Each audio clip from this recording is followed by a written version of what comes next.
uma filosofia de vida. Ela é baseada na psicologia adleriana e foi uma psiquiatra americana, a Jane Nielsen, quem montou a disciplina positiva, criou e virou essa filosofia de vida. E ela é muito transformadora porque ela serve para todos os tipos de relacionamento. Não é só para pais e filhos, mas serve para casais. A gente tem disciplina positiva para casais.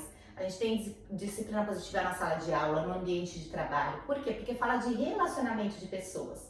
Então não tem idade para começar. E ela nos traz uma visão assim, ela foca muito no a longo prazo. E aí a gente sai um pouco desse imediatismo. A gente, né, nós seres humanos somos muito imediatistas. Queremos tudo para ontem, né? Exato. E a gente só foca no hoje. Então quando a criança nasce, a gente só olha para aquela idade que a criança tá. A gente nunca pensa na consequência que vai ter, lá na frente. Né? E até a gente fala dentro da disciplina positiva, a gente tem uma atividade que chama 2 listas, que você coloca quais são os desafios que você tem com seu filho hoje. E aí você pensa ele com 25 anos, quais são as habilidades que você quer que ele tenha desenvolvido. Você coloca essas 2 listas lado a lado e você vai ver que muito do que você fala que é um desafio hoje, é uma habilidade que você quer que ele desenvolva lá na frente. Só pegando essa analogia que você falou que a disciplina positiva ela é aplicada em todas as áreas, isso a gente faz com a gente, Sim. Né? Então, por exemplo, se a gente for pensar em termos de carreira, o que a gente faz? Quais são as competências? Onde é que eu quero chegar? Onde é que eu estou hoje? Onde é que eu quero chegar? E quais são as competências que eu preciso desenvolver? Ou seja, a disciplina positiva poderia se aplicar a isso também. Sim, ela pode aplicar em todos os ramos aí da nossa vida. E a partir do momento que você se encontra com a disciplina positiva, você começa uma transformação sua. É de dentro para fora. Você não vai mudar o seu filho. Você não vai mudar o outro. Você muda você. Então você se aprofunda no autoconhecimento e com isso você ajuda o seu filho a se desenvolver na sua maior potencialidade. E não a sobreviver. Porque dependendo das ações que a gente tem com os nossos filhos, eles vão desenvolvendo habilidades, por exemplo, de manipulação. Para quê? Para sobreviver naquele ambiente. E não é isso que a gente quer. Claro. A gente quer que o filho prospere. É lógico. Né? Então é isso que a disciplina positiva traz pra gente. São ferramentas pra gente sair do automático, a gente quebra padrões, né? Então a gente tem que sair da chantagem, da punição, da recompensa. E para isso a gente tem 52 ferramentas que a disciplina positiva nos oferece pra a gente conseguir usar. Entendi. No lugar do que é automático pra gente, porque a gente veio de uma criação assim. Quando que eu posso começar a aplicar a disciplina positiva? Não tem certo e errado, não tem idade. Quando você se encontrar, né, você descobrir e fizer sentido, né, aí você pode aplicar. Eu não fui uma criança que apanhei dos meus pais, não. Só que eu percebo muita manipulação na maneira como tinha de conversa. E não é por mal, eu não julgo meus pais. É claro. Era o que eles tinham, que eles tinham. A gente lá. só dá o que a gente tem, né? Exato, mas hoje a gente tem muita informação. Então a gente precisa olhar para essas informações e falar, por quê? O mundo mudou. A gente tem que olhar isso também. Não dá mais para eu replicar o que foi feito lá atrás. Então, o que eu posso fazer daqui em diante? O que eu posso ajudar o meu filho? O que eu posso fazer diferente? E aí a gente começa a olhar também para as nossas dores, para a nossa criança interna. Claro. Então, assim, por isso que é tão transformador mesmo. Olha, Adri, só para mostrar, quando eu falo das ferramentas da disciplina positiva, é um baralhinho mesmo, aqui. Que legal. E aí tem algumas ferramentas. E esse mesmo aqui a gente usa para pais, né? Tá. E tem para casais. Então, por exemplo, eu vou puxar uma aqui pra gente mostrar como é que é. Então, aqui, criação de filhos. Então fala aqui, casais que criam seus filhos juntos são felizes juntos. E aí ele fala algumas coisas. Os opostos se atraem. Um é geralmente muito rigoroso, o outro é geralmente muito permissivo. Evitem brigar sobre quem está certo e quem está errado. Façam um curso de disciplina positiva e aprendam a ser gentis e firmes ao mesmo tempo. Seus filhos merecem conviver com um modelo de relacionamento respeitoso e feliz.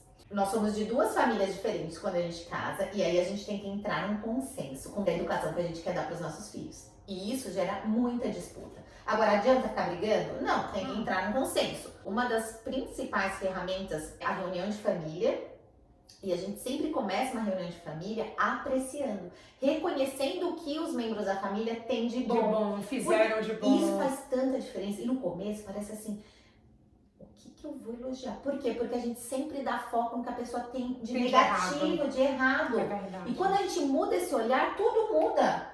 Não é gostoso quando você faz alguma coisa e seu marido olha e fala assim, ai, obrigada, Fá, eu vi que você fez isso. Isso é uma das coisas que funciona muito. Crie o hábito de verbalizar a admiração e apreciação diariamente. Pode parecer estranho no começo, mas ficará mais fácil e natural com a prática.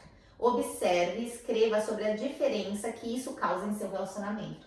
E a hora que a gente começa a fazer isso, a gente vê muita coisa mudar. E assim, ter esse baralhinho, né? Às vezes a relação tá meio conturbada, você vai lá, porque todo mundo tem altos e baixos. Você vai lá e fala, nossa, olha, com pequenas mudanças, pequenos ajustes no dia, faz toda a diferença. Os nossos filhos são reflexo da nossa educação, né? Da convivência com a gente. Então, às vezes a pessoa fala assim, nossa, olha o que meu filho está fazendo, ele faz, como você falou, ele faz muita chantagem, ou ele não convive bem com outras crianças. Qual é o papel da gente, enquanto os pais, nessa educação, nessa transformação e nesse processo de desenvolvimento dos filhos pela disciplina positiva? Faço o que eu digo e não faço o que eu faço. E isso tá muito ultrapassado. Porque, aliás, nunca, né, foi possível acontecer isso. Por quê? Porque a gente aprende por observação. As crianças estão aprendendo o tempo inteiro. Então é muito importante que a nossa palavra tenha coerência com a nossa ação. A gente tem que ser muito coerente, porque senão as crianças percebem e aí a gente perde, a nossa palavra perde o poder diante da criança. E a gente fala na disciplina positiva, a gente não tá aqui, a gente nunca vai passar a mão na cabeça da criança. Existe um equilíbrio, é essa busca desse equilíbrio entre o gentil, que é aquela pessoa que cai para permissividade, e o autoritário, o firme, né? Que é aquela outra pessoa que cai para o outro pêndulo, que é o autoritarismo. Então, a disciplina positiva, ela é gentil e firme, porque ela une o que tem de bom nesses dois e a gente caminha nesse caminho do meio. Então, assim, não é passar a mão na cabeça da criança, não é deixar ela fazer tudo o que ela quiser, não. A criança precisa de limite. Precisa de limite, mas eu acho que também a criança precisa muito de conversa, Sim. Né? A criança, ela precisa entender a consequência das ações e das decisões dela, ainda que aos poucos, que ela tenha um campo de atuação muito pequeno, mas é importante aos poucos ir estimulando ela a tomar decisões e perceber qual vai ser o resultado dessas decisões. Sim, e muita gente acha que a disciplina positiva não tem consequência. E ela tem, só que a consequência, ela tem que ser justa. Você tem que avisar com antecedência, ela tem que ser razoável, respeitoso para todos os membros da família. Então, assim, não é uma consequência que você vai punir. Ou que você vai tirar algo sem comunicar. Não, você comunica antes, porque a conversa é muito importante. É baseada no respeito mútuo. A criança precisa ser acolhida. Nós somos ali tudo na vida dela. Ela não sabe falar, não sabe se expressar. E a gente precisa, né, dar esse acolhimento. E a necessidade inata de todo ser humano, e desde quando a criança nasce, né, incluindo, porque por muito tempo a criança também foi excluída, né, era assim, cala a boca, quem manda aqui sou eu e você não tem voz. Quando você crescer e for dono da sua vida, você vem conversar comigo. Era assim, né, que se tratava antigamente. E a gente sabe que isso não é saudável para a criança. Mas toda a necessidade inata do ser humano é se sentir aceito e importante no ambiente em que vive. Todo mundo luta por esse espaço. Só que aí, se a gente não deixa a criança se sentir aceita e importante dentro do ambiente familiar, coitada dessa criança, a hora que ela crescer, o que vai ser dela?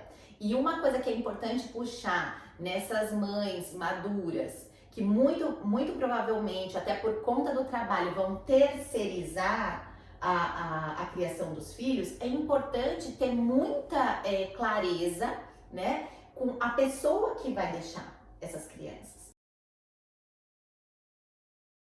Porque tá tudo bem se você quer ser mãe, quer voltar para o mercado de trabalho, quer continuar sua vida, não tem nada de errado. A gente tem que parar também com, eu falo que nasce uma mãe, nasce uma culpa. A gente tem que parar com essa culpa, a gente é livre para tomar a decisão que a gente quer, mas a gente tem que ser consciente na hora de fazer escolhas, como por exemplo, quem vai ficar com o meu filho. E é o que você falou, não deve existir culpa por a gente querer continuar se dedicando à carreira. Porque como a gente estava falando aqui antes de começar a gravar, e aí, você decidiu empurrar a maternidade, adiar a maternidade para frente. Mas ok, dá lá perto dos seus 40, ou seus 40, 40 e pouco, você diz, eu vou ter filho. E depois você vai parar de trabalhar? Vai ficar uma dualidade, né? E vai ter um peso. Vai ter um peso. Isso, vai ter um peso. É importante, né, ressaltar isso. Vai pesar do mesmo jeito. Talvez até mais, porque de repente agora você já tá num cargo maior que te custe mais, né? Sim. Então, tudo vai pender algum lado, vai ter que abrir mão de alguma coisa. Mas não é abrir mão do todo.